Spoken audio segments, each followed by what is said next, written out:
Hey, what up, everybody? Good morning, good morning. Looking forward to a good TNA Impact tomorrow night. This will be sort of like a video hyping that up, and the World Heavyweight Championship tournament that is coming.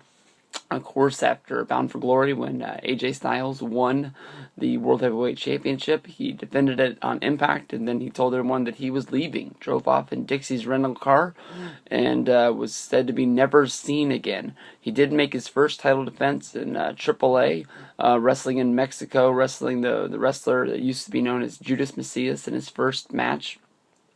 Since leaving TNA. Who knows how TNA is going to be able to show this match on TV, because honestly it didn't get much coverage even from most wrestling dirt sites.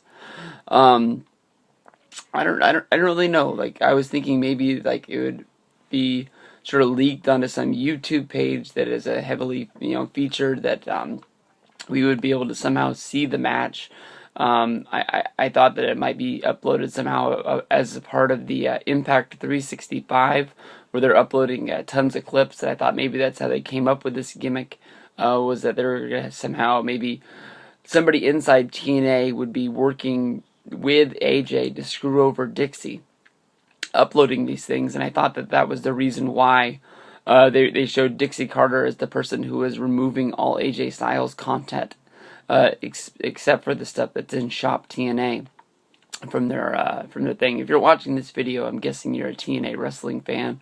Make sure you head over to Shop TNA. They're having their Black November sale, one of the best wrestling sales there is in all of wrestling. $4.99 DVDs, really bootleg dirt sheet T-shirts, whole bunch of good stuff over there. Almost everything over there is almost half price.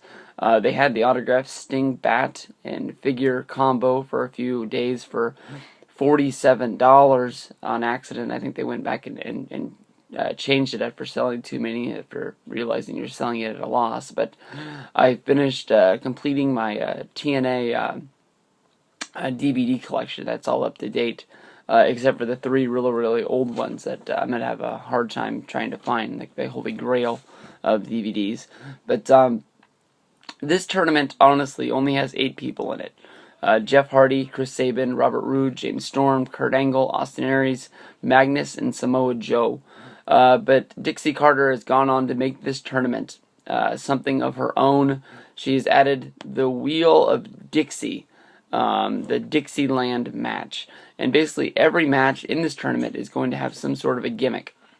And they're going to make this tournament last for the next little while. I was thinking that this was a tournament that they were going to sort of hotshot through, much like how the WWE did, where it came down to, I believe, Miz and Rey Mysterio in the finals, before John Cena got the #1 contendership somehow to take on Rey Mysterio the next week before CM Punk came out. But the Wheel of Dixie has came down to Jeff Hardy and Chris Sabin being the first match, and they're going to be in a TLC match.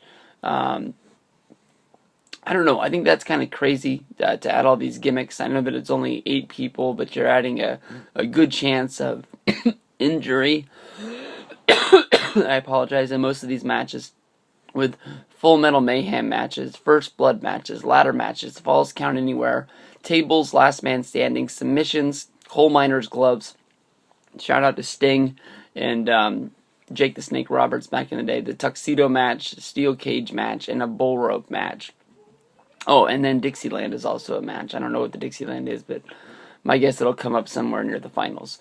But I don't know. Honestly, when I think of tournaments, I've always been a big fan of them. You always think of like WrestleMania 4. I always think of the big WCW World Heavyweight Championship tournament of, I believe, 1999. But it was bad. It was horrible. I believe it was 64 wrestlers, but even with the roster that WCW had, they didn't have 64 wrestlers. Many wrestlers got into this tournament more than once due to injuries and being replaced. Hell, even Medusa, yes, Medusa, the women's wrestler, found 2 ways into the tournament. And in the end, Bret Hart won, but I think I have a comp of this on DVD, but it was a very bad tournament. Very bad. They had matches on Nitro. They had matches on Thunder. It went all the way down to when it was on pay-per-view. for the finals. But I was thinking that they were going to shoot through this, but it looks like they're going to do one match a week with Hardy and Sabin in the main event, doing the Full Metal Mayhem match, aka TLC.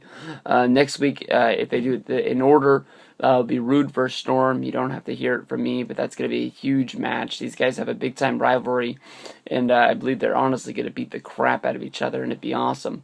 From looking at the tournament brackets, I'll go through and I'll just tell you the guy that I think honestly who's going to win it all is Magnus. And the guy why I'm picking Magnus is because on this week's Impact, they're having sort of a meeting of the minds with the Main Event Mafia, which I believe will be the breakup of Main Event Mafia with the ongoing tensions of Magnus and Sting. And you can see that, like, in the first round, Magnus is facing Sting, which just adds to the fuel on the fire of Magnus thinking he's the best guy in the Main Event Mafia, and it's going to be blowing through everybody. I'm going to be picking, Magnus to beat the biggest names in TNA, the faces of TNA along the way. In the first round, beating Samoa Joe. The second round, beating Kurt Angle. And in the finals, beating Jeff Hardy. Honestly, the three biggest names that TNA brings to the roster. Finally, once he gets to the end, he's going to become sort of the wrestler that backs up the words of Dixie Carter, and just does the full-on heel turn for months and months. And when you're reading the sheets, you read that the reason behind Magnus getting the big lead in the Bound for Glory series was that Dixie just thinks he's great, thinks he's handsome, thinks he's cute, thinks he's a great wrestler, just an all-around handsome guy. And I think that she's going to be taking those words and pushing him up to the next level. I'll pick Hardy to beat Sabin, which means I'll take Rude to beat Storm to move on to finish out the tournament. But those are my predictions. Let me know what you guys think. Guess what the hell the Dixieland match is, but this title tournament honestly could be pretty weird with these every match just having different stipulations. I think it's going to be pretty weird in the end.